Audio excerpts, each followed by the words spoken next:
years past the Bobby Monsoon, and we're here to put the good brother LA Knight career to rest. That damn devil, Paul Levesque, buried him to the point of no return. Even though he's gone, he'll never be forgotten. Even though he's gone, he'll still be in the heavens watching. He might be gone from our sight, but never from our hearts. Let's take a minute to bow our heads and pray as we remember the good brother, LA Knight.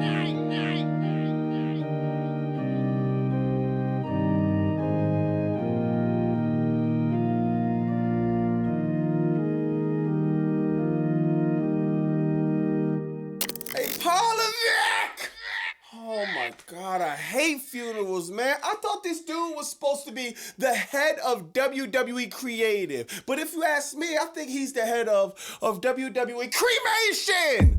I always talk about how WWE has a problem with being consistent. Oh, that was a lie, Bobby Monsoon, because WWE is consistently burying their talent on the roster, especially if your name is LA Knight.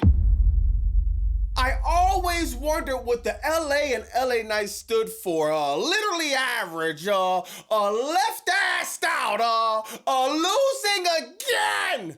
Then I got people calling me and hitting me up saying, oh, Bobby Monsoon, he made it to the finals in a tournament. I thought Triple H was gonna put the rocket on him. What rocket? This one?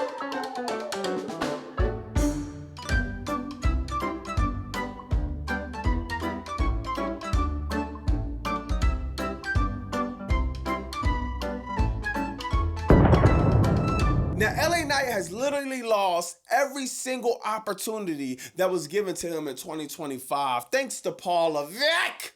And man, people keep hitting me, yo, Bobby Monsoon, who do you think LA Knight is gonna feud with next for 2026, man? And I think it's pretty obvious. He's probably gonna continue the feud that he had with the Pumpkin, that he was fighting on Crackdown. Oh, y'all forgot about it already? Hey, producer, run that replay.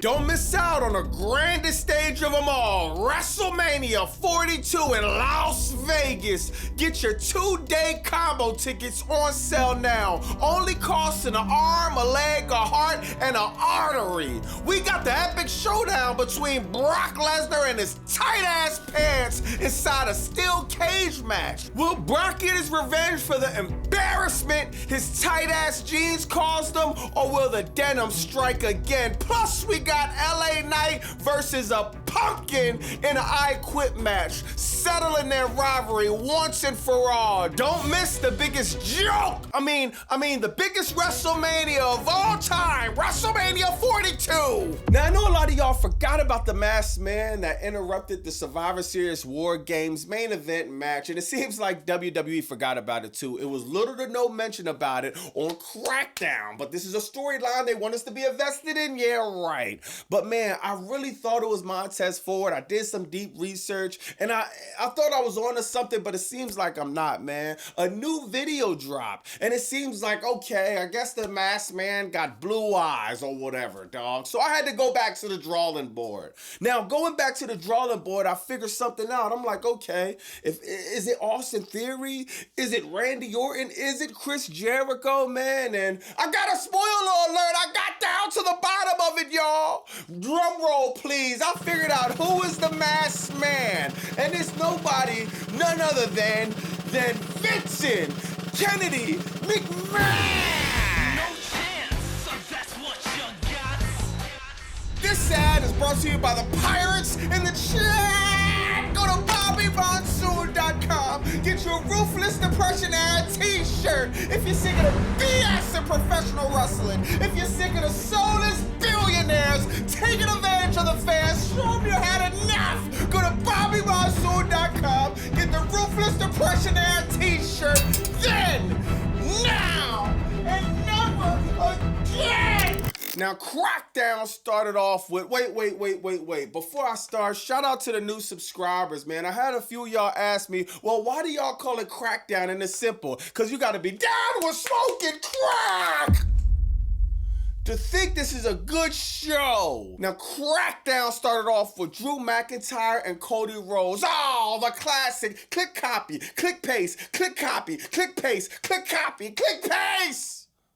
Booking from Lazy Levesque. Oh my God, does he know any type of other way to book? How many times are we gonna get Drew McIntyre and Cody Rhodes? I said this on my live. Cody Rhodes' second run as Undisputed Champion has been one of the worst Undisputed Championship runs I've ever seen in my entire life. My God, how many times are we gonna get the same match? You literally fought almost no one. Outside of Aleister Black, I can't even think of anybody else Cody Rhodes defended the title against except for Drew McIntyre. Drew McIntyre's in Driverland with LA Knight. He's losing to Cody Rhodes every single time. So now we gotta deal with this stupid ass feud again. You see Cody Rhodes grabbing Drew McIntyre's hair. It's just like, oh my God, man.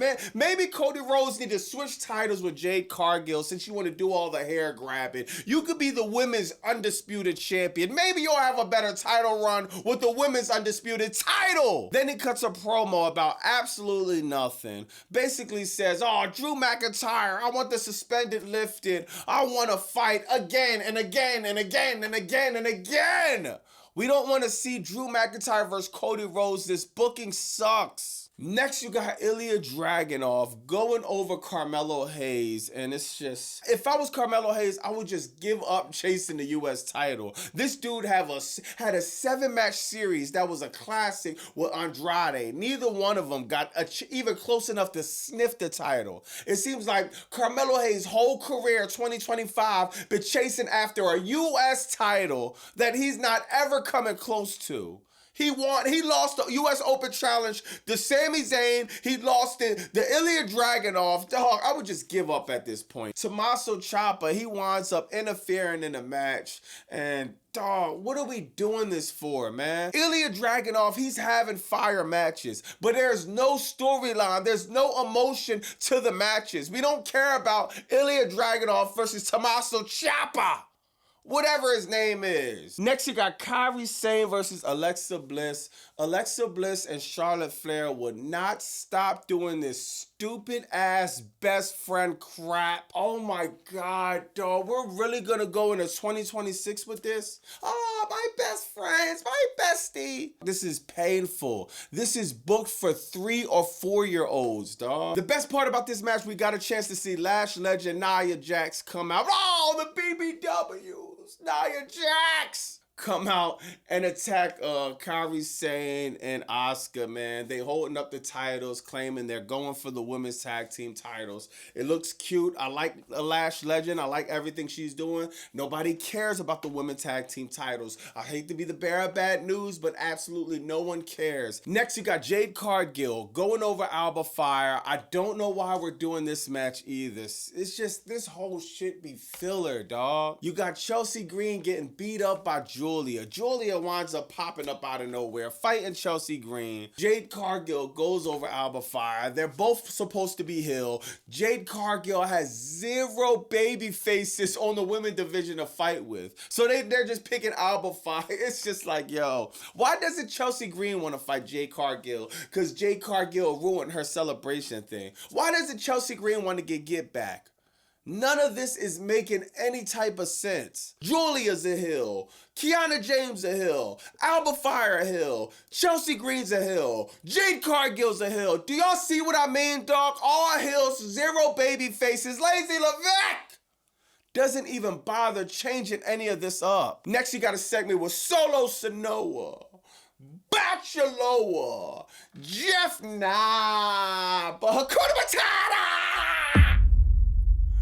Solo Sakoa cuts a fire promo on the Wyatt. Shit! And Uncle Howdy, man, he brings up Bray Wyatt, man. He even brings up Bo Dallas. He said, all I got to do is Bo leave. A fire promo from Solo Sakoa, man. So I don't like this feud, though. Wyatt shit versus the MFTs. This is a feud I'm not looking forward to. The Wyatt shit is holding the tag team titles hostage while the Street Profits are somewhere collecting dust.